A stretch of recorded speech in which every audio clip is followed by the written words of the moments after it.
Before the word of God, we'll sing one hymn. O Lord my God, O Lord my God, when I in awesome wonder consider all the works thy hand hath made, I see the stars, I hear the mighty thunder, the power throughout the universe display. Then sings my soul, my Savior God, to thee.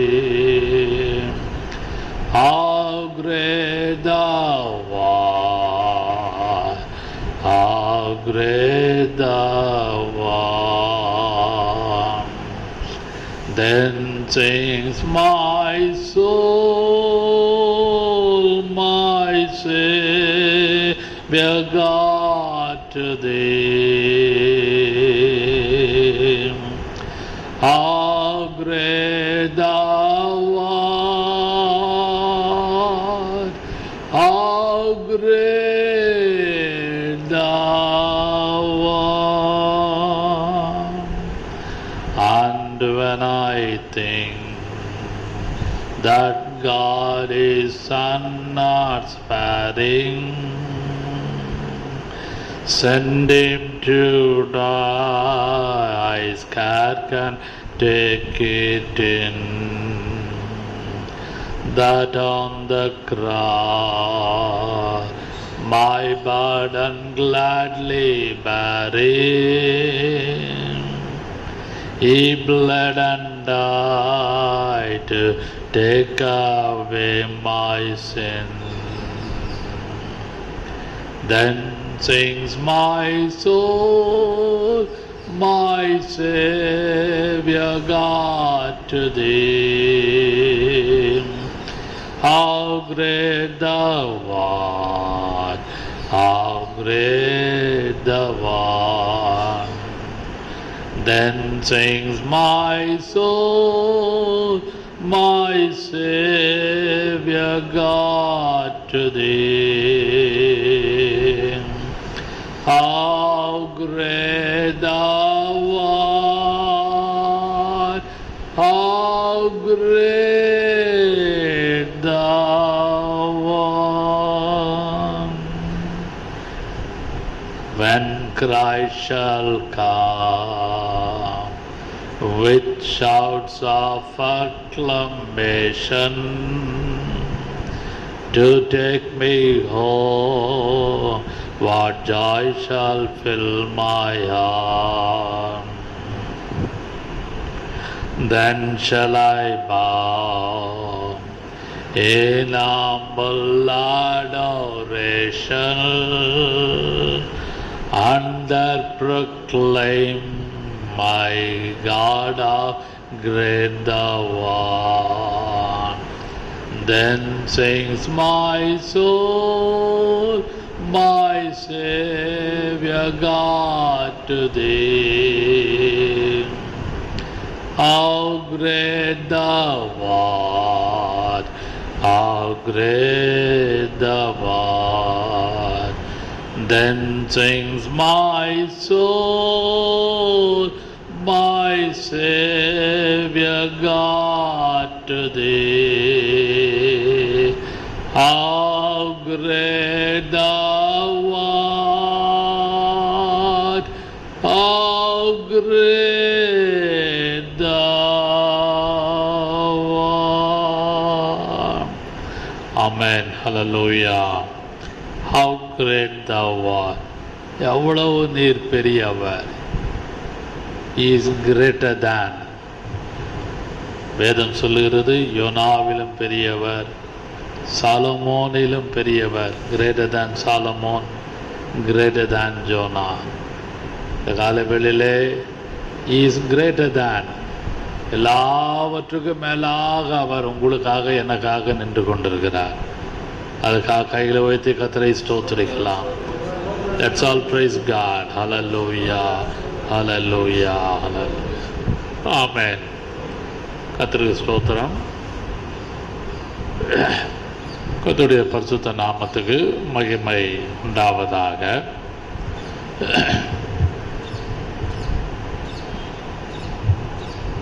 Acts of Apostles chapter 2 verse 41. அப்போஸ்தலர் 2ஆம் அதிகாரம் 41ஆம் வசனத்தை வாசிக்கலாம்.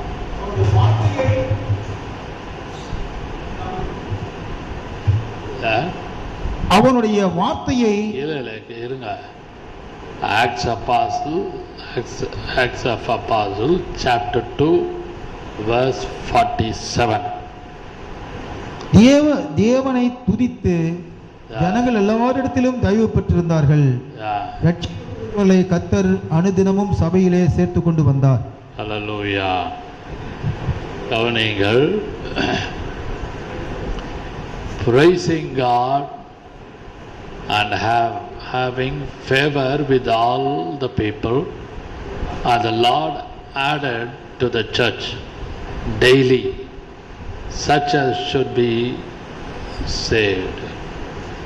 வசனம் சொல்லுகிறது, தேவனை துதித்து அனைத்து ஜனங்களின் தயவை அனுபவித்தார்கள்.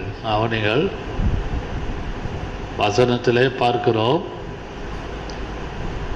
having favor with people, having favor with people, ஜனங்களின் தயவை அனுபவித்தார்கள். ரட்சிக்கப்பட்டவர்களை கர்த்தர் ஒவ்வொரு நாளும் சபையிலே சேர்த்து கொண்டு வந்தார். வாசிக்கலாம் அந்த வசனத்தை மறுபடியும் தமிழில் வாசியுங்கள். அதே ஜனங்கள் எல்லாரிடத்திலும் தயவு பெற்றிருந்தார்கள். ரட்சிக்கப்படுவர்களை கர்த்தர் அனுதினமும் சபையிலே சேர்த்து கொண்டு வந்தார். அனுதினம் டெய்லி ஒவ்வொரு நாளும் அவர் சேர்த்து கொண்டு வந்திருந்தார். ஹல்லேலூயா. இந்த காலவெளியிலே செய்தியின் தலைப்பு, நான் முக்கியமாக செய்தியின் தலைப்பை சொல்லுவேனால், வாட் எ சர்ச். நம்ம சொல்லுவோம், என்ன இது இப்படின்னோ, what are you doing, what a search.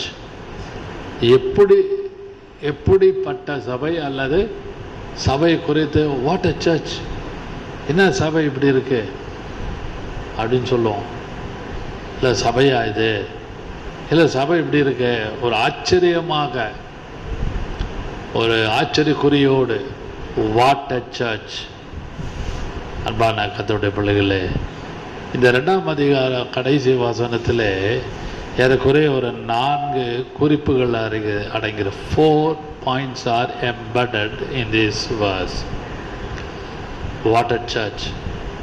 Oh, what a church. இப்படி ஒரு சபை இருக்குது, இதில் இப்படிலாம் நடந்திருக்க. அந்த வசனத்தை படிக்கும் பொழுது தேவனை துதித்து கொண்டிருந்தார்கள். What is the result R what was the result?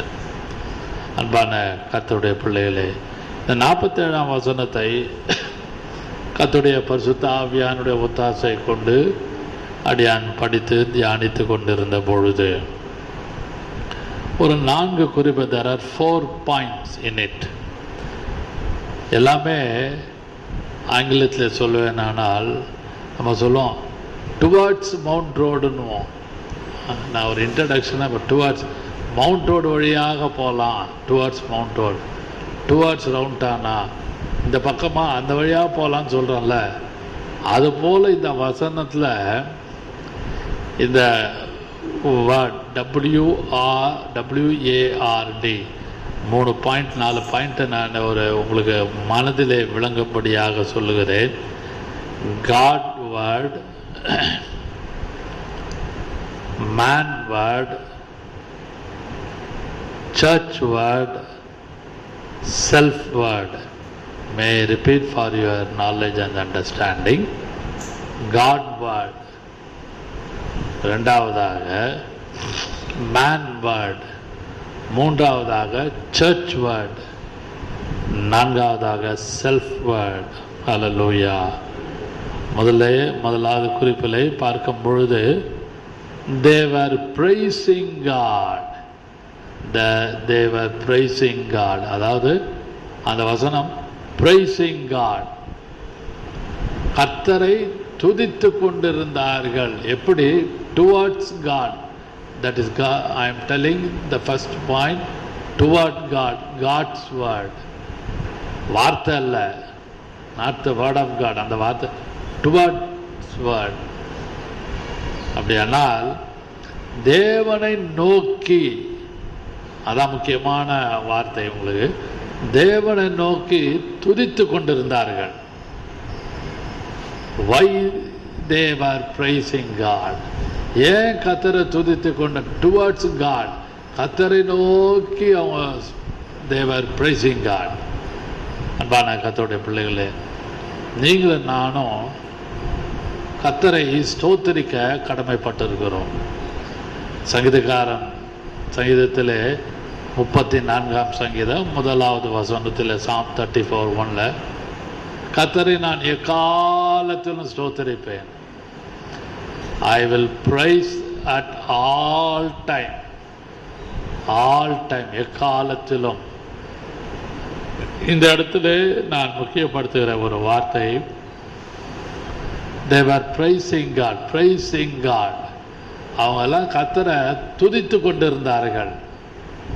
அப்படியானால் why they were praising God? அதை யோசித்து பாருங்கள் அந்த வசனத்தை. அந்த இடத்துல நான் முக்கியமான 3 குறிப்பை குறிப்பிடுகிறேன். ஃபர்ஸ்ட் பாயிண்ட்ல காட் வேர்ட், அந்த முதல் குறிப்பில் சொல்லும் பொழுது the church was unified. அதிலே அடுத்த குறிப்பு they were magnified and then multiplied. Unified, magnified, multiplied. Hallelujah. 44ஆம் வசனம் வாசிங்கள். 2ஆம் அதிகாரம் 44ஆம் வசனம். ஒருமித்திருந்து the believers were together. The believers were together. சகலத்தையும் பொதுவாய் வைத்து அனுபவித்தார்கள். அதோட அதாவது believers were together. அந்த விசுவாசிகள், அந்த கர்த்தருடைய பிள்ளைகள் ஆதி அப்போஸ்தலர் காலத்தில் ஒருமித்து இருந்தார்கள். they were one accord. அதான் English Bible they were together. இந்த வசனத்தில் 44வது வசனத்தை நாம் வாசிக்கும் பொழுது வார்த்தையை நான் முக்கியப்படுத்துகிறேன். All that believed were together. விசுவாசிக்கிறவங்க எல்லாம் they were together or one accord. அதான் சொன்ன யூனிஃபைட். சரிசமமாக எல்லாரும் காணப்பட்டாங்க. இன்றைக்கு நான் வீட்டில் எல்லாம் எடுத்து பாருங்க, மனைவி ஒரு ஆங்கிள், புருஷன் ஒரு ஆங்கிள், பிள்ளைங்க ஒரு ஆங்கிள், மருமகன் ஒரு விதம், மருமகள் ஒரு விதம், ஊழியக்காரன் ஒரு விதம், லீடர்ஸ் ஒரு விதம். இப்படியாக around the Globe we can see different angle. வித்தியாசப்பட்ட கோணத்தை நாம் பார்க்கிறோம் ஒவ்வொரு இடத்துல, ஒவ்வொரு வீடுகளிலே, ஒவ்வொரு ஊழியங்களிலே. ஆனால் அப்போஸ்தலர் 2ஆம் அதிகாரம் 44ஆம் வசனத்தில் church was unified. அந்த சபை they were praising God, toward God என்ற முதல் குறிப்பில் they were unified, they were together. சமமாக ஒரு மனமாக together, ஒன்றாக காணப்பட்டார்கள். அன்பான கர்த்தருடைய பிள்ளைகளே, இந்த காலை வேளையிலே பரிசுத்த ஆவியானவர் நம்ம எல்லாரோடும் பேசுகிறார். Are we together? Are we together? Are we with one accord? ஒரு மனமாக இருக்கிறோமா? அது 4 பேரோ 5 பேரோ 40 பேரோ 400 பேரோ 5000 பேரோ 3000 பேரோ. இந்த இடத்துல வசனம் சொல்லுது அன்றைக்கு ஏறக்குறைய 3000 people were baptized on the day of Pentecost. Because of the Peter's message, they were all convicted by his preaching. They were all baptized. The number is 3000. Hallelujah. அந்த 3000 பேரும் ஒரு மனமா they were together. அன்பான கர்த்தருடைய பிள்ளைகளே, praising God denotes they were together. அவர்கள் ஒரு மனமாக ஒருமித்து எல்லாமே காணப்பட்டாங்க. இன்றைக்கு வீட்லேயும் வெளியிலேயும் ஊழியத்தின் பாதையிலும் ஒரு மனம் இருக்கிறதான்னு யோசிங்க. ரொம்ப கஷ்டம். It's very difficult. மனைவி ஒரு பக்கம் இருப்பாங்க, வீட்டில் இருக்கிற 4 பேரும் 4 திசை, 8 பேர் இருந்தால் 8 திசை. Including my family, I am telling, I am not exempted. Whoever may be, யாராக இருந்தாலும் என்ன. அன்பான கர்த்தருடைய பிள்ளைகளே, நன்றாக யோசித்து பாருங்கள். கர்த்தர்கிட்ட நம்ம கேட்கணும், why they were praising God. அவங்க ஸ்தோத்திரம் பண்ணாங்க. ஏன், எதுக்காக? What was the reason? All are unified. இன்றைக்கி நீங்களும் நானும் கர்த்தரை ஸ்தோத்திரம் பண்ணுங்க. கர்த்தாவே, எங்கள் வீட்டில் நான் ஒரு விதம், என் மனைவி ஒரு விதம், என் பிள்ளைங்க ஒரு விதம், எல்லாருமே ஒரு ஆங்கிளில் இருக்காங்களே, எல்லாரும் இழுத்து பிடிச்சிட்டு என்னால் போக முடியலையே, கஷ்டமாக இருக்குது என்று வெளியே சொல்லாமல் தடுமாறுவோம். உண்மை அது இல்லைன்னு யாரும் சொல்லவே முடியாது. இதை கண்டு பார்த்து கொண்டிருக்கிற யாரானாலும் இதற்கு உங்களுடைய உள்ளம், உங்களுடைய மனசாட்சி உங்களோட பேசும். இதை முதல் குறிப்பில் the church was unified. அதுபோல் your family should unified. இருக்கிற 4 பேரும் 5 பேரும் அதை ஒவ்வொரு நாளும் கர்த்தர்கிட்ட கிருபை கேட்கணும். 47ஆம் வசனம் வாசியுங்கள். அதே முதல் குறிப்பில் they were praising God. God word முதல் பாயிண்ட்ல வாசியுங்கள். 47ஆம் வசனம். தேவனை துதித்து ஜனங்கள் எல்லாரிடத்திலும் தயவு பெற்றிருந்தார்கள். தேவனை துதித்து அப்படியானால் they were magnified. கர்த்தரை துதித்து அவரை போற்றி ஆர்ப்பரித்து அவர் அப்படியே they magnify. பாட்டே இருக்குது, magnify the Lord. இன்னும் ஒரு ஆங்கில பாடலே உண்டு நம்முடைய பாட்டு புஸ்தகத்தில். அதுபோல் கர்த்தரை மேக்னிஃபை பண்ணுகிறோமா, அவரை போற்றி துதிக்கிறோமா? கொஞ்சம் நல்லா யோசிங்க. காட் வேர்ட் முதல் point, they were praising God.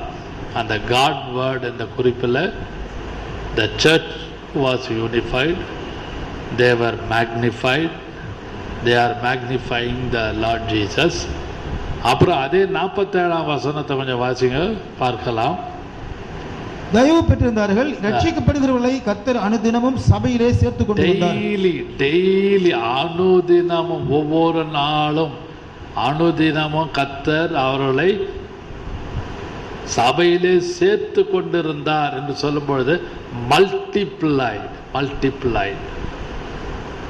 God word. They were praising God. That denotes God word. அந்த முதல் குறிப்பில் church was unified, they were magnified, they are all magnifying the Lord. அது மட்டுமல்லாமல் multiplied, அதாவது அங்கே சபையிலே சேர்க்கப்பட்டார்கள். அன்பான கர்த்தருடைய பிள்ளைகளே, நம்மளோட யாராவது சேர்றாங்களான்னு பாருங்க, நல்லா யோசிங்க. Very practically I am talking to you. சபையிலே சேர்த்து கொள்ளப்பட்டார்கள். இதெல்லாம் ஆவியானுடைய கிரியை எங்கே நடக்குது? சபையில், இந்த சர்ச். அதுபோல் நம்மளுடைய வீட்டிலும் வேலை ஸ்தலத்திலும் நம்மக்கிட்ட வர்றதுக்கு பயப்படுவாங்க. ஐயோ, அந்த அம்மாவா, அந்த லேடியா, அந்த பொம்பளையா, எரிஞ்சு விழுந்துருவாங்களே, ஐயோ she or he pounds upon me, என் மேலே அப்படியே பாஞ்சிருவாங்க அப்படின்னு சொல்லுவோம் நம்ம. அதுபோல் உதாரணத்துக்கு சொல்லுகிறேன், கர்த்தர் சபையில் சேர்த்து கொண்டு வந்தார். யார்? இதெல்லாம் கர்த்தருடைய கிரியை நடக்குது. அதுதான் நீங்களும் நானும் நன்றாக யோசிக்க வேண்டும். அந்த காட் வேர்ட், அந்த முதல் குறிப்பில் the church was unified, அப்புறம் magnified, multiplied. இதுக்கெல்லாம் ஒரு வசனம் இருக்குது. யாருக்கு இதுக்கெல்லாம் காரணம்? who is the reason behind it? Mark's Gospel chapter 6 verse 20. Mark சுவிசேஷம் 6ஆம் அதிகாரம் 20ஆம் வசனத்தை வாசிப்போமானால், வாசிங்கள். மார்க்கு 6ஆம் அதிகாரம் 20ஆம் வசனத்திலே இயேசு குறித்து அழகாக எழுதப்பட்டிருக்கிறது. அது என்னவென்றால், யோவான் நீதியும் பரிசுத்தம் உள்ளவனும் என்று ஏறுவது அறிந்து அவனுக்கு பயந்து அவனை பாதுகாத்து. மார்க்கு 16ஆம் அதிகாரம் 16:20. மார்க்ஸ் காஸ்பல் 16:20, கடைசி சாப்டர் 16ஆம் அதிகாரம் 20ஆம் வசனத்தில் இயேசு மரித்து அடக்கம் பண்ணப்பட்டு உயிரோடு எழுந்தப்ப சொன்ன வார்த்தை, அவர்கள் புறப்பட்டு போய் எங்கும் பிரசங்கம் பண்ணினார்கள். They were preached into the world. கர்த்தர் அவர்களுடன் கூட கிரியையை நடப்பித்து. கர்த்தர் அவர்களோடு கூட கிரியை நடப்பித்து. இங்கிலீஷ்ல அழகாக Lord was working with them. Lord was working with them. கவனிங்கள், இன்னைக்கு the church was unified, and also people were magnified, and also they were multiplied. இதுக்கெல்லாம் who is the cause? யார் காரணம்? The Lord was working with them. கர்த்தர் இயேசு கிறிஸ்து அவர்களோடு கூட இருந்து கிரியை செய்தார். நம்ம சொல்லுவோம், என்னோட வேலை செய்யலை, நீ வேலை செய்யலை, என் கூட மாட எதுவுமே ஒன்றும் ஒத்தாசையாக இல்லை, நம்ம சொல்கிறோமா இல்லையா? வீட்டில் என்னோடு சேர்ந்து எதுவுமே செய்யலையே, இப்போ மாத்திரம் why you are claiming this and that, இதெல்லாம் என்கிட்ட கேட்குறிய, என்னோடு சேர்ந்து ஏதாவது செஞ்சியா? வீட்டில் பேசுவோம் ஆர்கியூமெண்ட்டில். அதுபோல் the Lord was working with them. கர்த்தர் அவர்களோடு கூட இருந்து வேலை செய்தார். இல்லை இருங்க, அவசரப்படாதீங்க. கர்த்தர் அவர்களோடு கூட இருந்து வேலை செய்தார். The Lord was working with them. கர்த்தர் அவர்களோடு கூட இருந்து கிரியை செய்தார்னா வேலை செய்தார். என்ன வேலை செஞ்சார்? அவர்களுக்கு வேண்டிய ஒரு மனதின் ஆவியை கொடுத்தார். அவர்களுக்கு வேண்டிய மேக்னிஃபை பண்ணுவதற்கு வழியை திறந்து கொடுத்தார். அவர்களை அனுதினமும் சபையிலே சேர்த்து கொண்டு வந்தார். The Lord was working with them. ஆகினால they were praising God, praising toward God. First point, praising toward God. இரண்டாவதாக வாசிக்கலாம் அதே வசனம், அப்போஸ்தலர் 2ஆம் அதிகாரம் 47ஆம் வசனம் வாசியுங்கள். தேவனை துதித்து ஜனங்கள் எல்லா இடத்திலும் தயவு பெற்றிருந்தார்கள். போதும், ஜனங்கள் எல்லாரிடத்திலும் தயவு பெற்றிருந்தார்கள். அப்படியானால் வசனம் சொல்லுகிறது இந்த இடத்துல having favor with all people. வசனம் ஒன்று இருக்கு, முடியுமானால் எடுத்து வாசிக்கலாம் தெரிந்திருந்தால். கர்த்தரை குறித்து, இயேசு குறித்து அவருக்கு மனுஷ தயவு காணப்பட்டது. முடியுமானால் எடுத்து வாசிக்கலாம். மனுஷ தயவு, த ஃபேவர் ஆஃப் மென். இந்த இடத்துல வசனம் அழகாக தெளிவாக எழுதப்பட்டிருக்கிறது. வார்த்தையை நான் வாசிக்கிறேன், கவனியுங்கள். Having favour with all people. மனுஷ தயவு. அவருக்கு இயேசுக்கே ஒரு மனுஷ தயவு தேவைப்பட்டது. Jesus also need favor of men. நம்புறீங்களா? விசுவாசிக்கிறீங்களா? ஆமென் சொல்ல முடியுமா? ஆம் பிரியமானவர்களே, having favor with all people, not only toward God. இருங்க வாசிங்கள் வசனம் 2:52 லூக்கா. லூக்கா 2ஆம் அதிகாரம் 52வது வசனம் வாசிக்கலாம். இயேசுவானவர் ஞானத்திலும் வளர்த்தியிலும் பலத்திலும் தேவ கிருபையிலும் மனுஷ தயவிலும் அதிகமாய் விருத்தி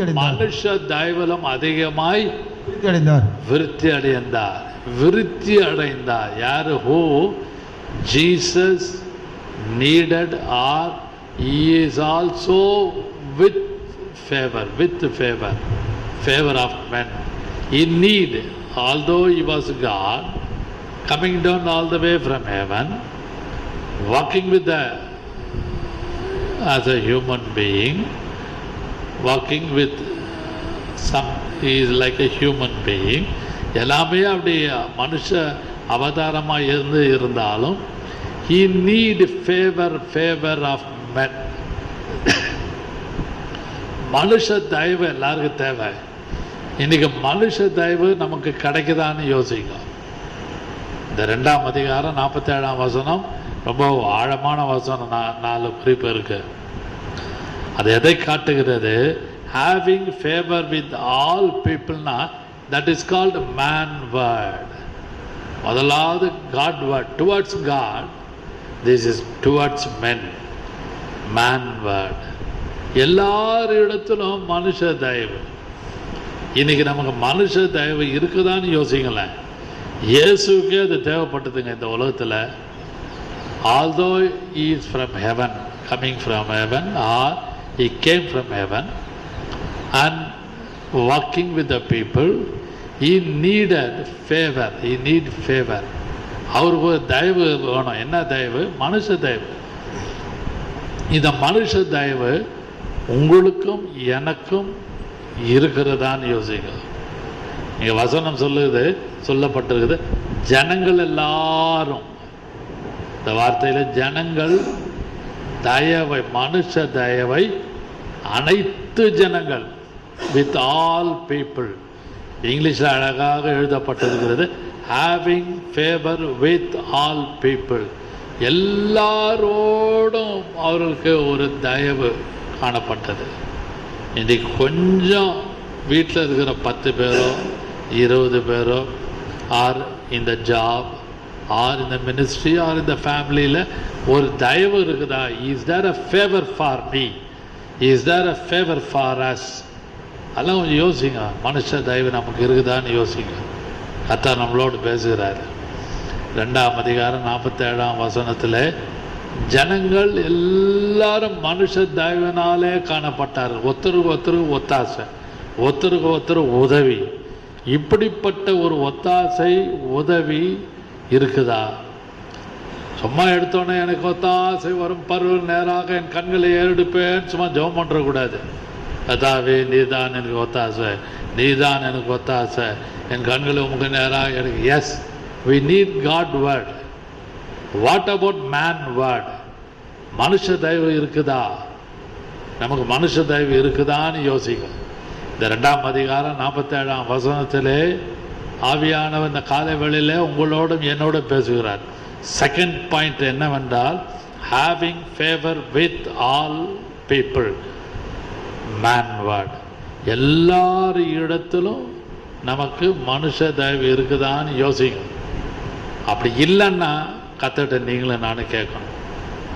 you and I should ask, அதாவே எனக்கு இல்லை ஆண்டவர், I don't have favour of men. எனக்கு இந்த மனுஷ தயவு இல்லையே. திடீர்னு ஆர்கியூ பண்ணேன், சண்டை போடுறேன், தூக்கி எறிஞ்சு பேசுகிறேன். உங்ககிட்ட என்கிட்ட ஜனங்க வரமாட்டாங்க. உங்ககிட்ட என்கிட்ட ஜனங்க வர வேண்டுமானால் we need favor of men. அது இருக்கான்னு யோசிங்க. these are all very practical. அவங்க வீட்டுக்கு போனால் தான் தெரியும். ஐயோ அந்த அம்மாட்ட போகாதப்பா, அந்த அம்மா அப்படியே கடுன்னு இருக்கும், எரிஞ்சு விடும், அது கிட்ட பேசவும் முடியாது. வாய் கொடுத்துறாதீங்க, மாட்டிக்க முடியாது, இப்படிலாம் பேசுவோம்.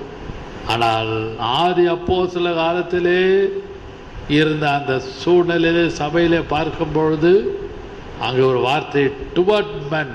என்ன வார்த்தை? Having favour with all people. அனைத்து ஜனங்களுடைய தயவை அனுபவித்தார்கள். they experienced the favor of men. பரிசுத்த ஆவியானதாமே இந்த 2வது குறிப்பிலே உங்களோடும் என்னோடும் எல்லாரோடும் பேசுவாராக. 3வதாக வாசிக்கலாம், அதே வசனம் வாசியுங்கள். தேவனை துதித்து ஜனங்கள் எல்லாரிடத்திலும் தயவு பெற்றிருந்தார்கள். ரட்சிக்கப்படுகிறவர்களை கர்த்தர் அனுதினமும் சபையிலே சேர்த்து கொண்டு வந்தார். The Lord added to the church. added. ரட்சிக்கப்படுகிறவர்களை கர்த்தர் அனுதினமும் சபையிலே சேர்த்து கொண்டு வந்தார். கட்டாயிற்று.